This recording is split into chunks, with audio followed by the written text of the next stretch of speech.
Sebelum kita melakukan praktikum, kita harus mengetahui apa pengertian dari pemantulan cahaya. Pemantulan cahaya adalah proses terpancarnya kembali cahaya dari permukaan benda yang terkena cahaya. Sederhananya, ketika berkas cahaya mengenai suatu permukaan, menembus atau diserap seluruhnya, melainkan memantul kembali ke arah lain. Mirip dilemparkan ke dinding lalu memantul kembali, seperti bola tenis yang kita lempar ke dinding maka akan memantulkan kembali. Tujuan percobaan pemantulan cahaya: yang pertama, menjelaskan sifat-sifat cahaya. Yang kedua, menjelaskan sifat-sifat bayangan yang dihasilkan oleh cermin. Yang ketiga, menjelaskan sifat-sifat bayangan yang dihasilkan oleh lensa. Yang keempat, menentukan fokus cermin cekung. Dan yang terakhir, menentukan fokus lensa cembung. Assalamualaikum warahmatullahi wabarakatuh. Perkenalkan, nama saya Yunita Eka Pratiwi dengan NIM 857620267. Saya dari Prodi S1 Pendidikan Guru Sekolah Dasar Dr. Purwokerto. Di sini saya akan melakukan praktikum pada modul ke-7 dengan judul praktikum optik dengan tema sifat cahaya dengan percobaan praktikum pemantulan cahaya. Alat dan bahan yang kita butuhkan untuk percobaan pemantulan cahaya.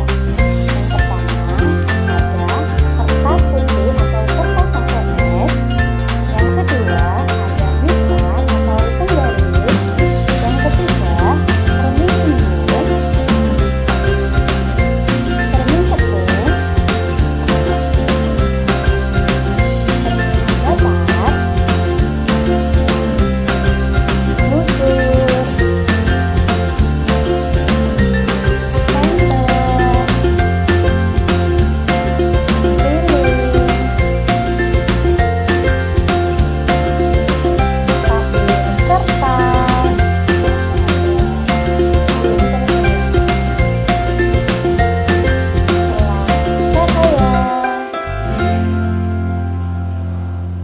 tabir kertas, dan yang terakhir ada korek api. Percobaan yang pertama yaitu pemantulan cahaya menggunakan cermin datar, senter, dan busur derajat.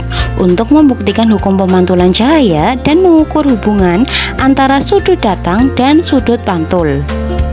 Sumber cahaya dari senter kita lewatkan melalui celah cahaya agar terbentuk berkas sinar yang jelas menuju permukaan cermin datar.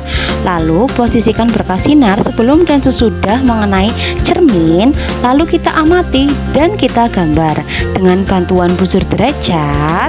Lalu kita ukur besar sudut datang dan sudut pantulnya. Terbukti bahwa sudut datang sama dengan sudut pantul atau sesuai dengan hukum pemantulan cahaya.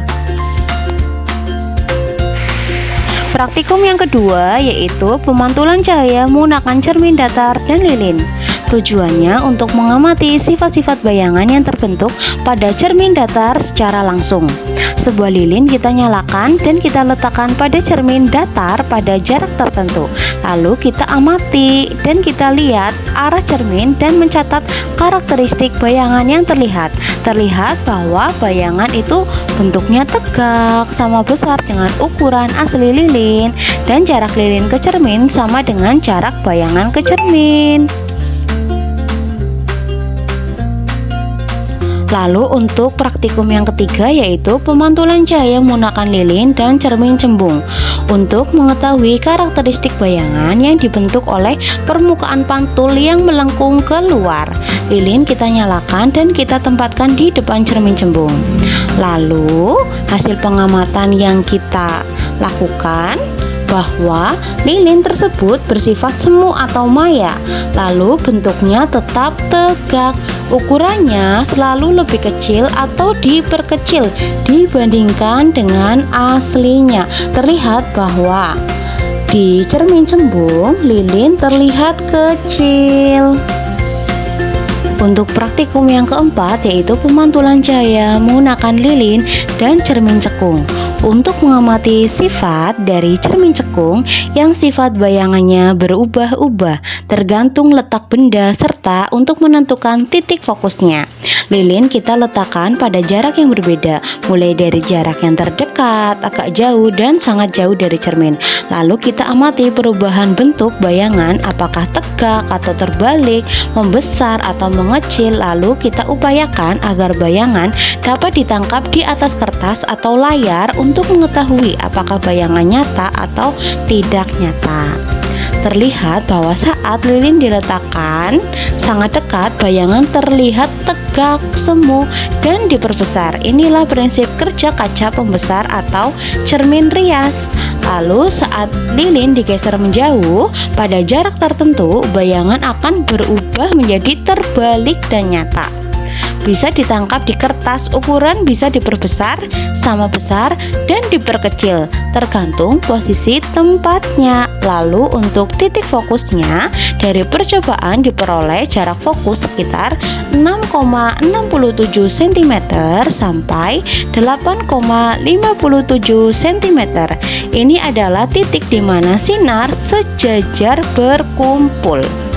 Sifatnya yang bisa mengumpulkan cahaya membuatnya sangat berguna untuk lampu sorot, lampu depan kendaraan, hingga alat-alat kesehatan. Untuk kesimpulan umum dari seluruh praktikum tentang percobaan pemantulan cahaya yang kita lakukan, untuk cermin rata atau cermin datar, permukaan rata dan menghasilkan pantulan teratur dan bayangan simetris. Lalu untuk cermin cembung, permukaan melengkung keluar, menyebarkan cahaya dan memperluas pandangan. Lalu untuk cermin cekung, permukaan melengkung ke dalam mengumpulkan cahaya dan bisa mengubah ukuran bayangan sesuai dengan kebutuhan. Semua hasil sesuai dengan teori optika geometri dan relevan dengan sekolah dasar.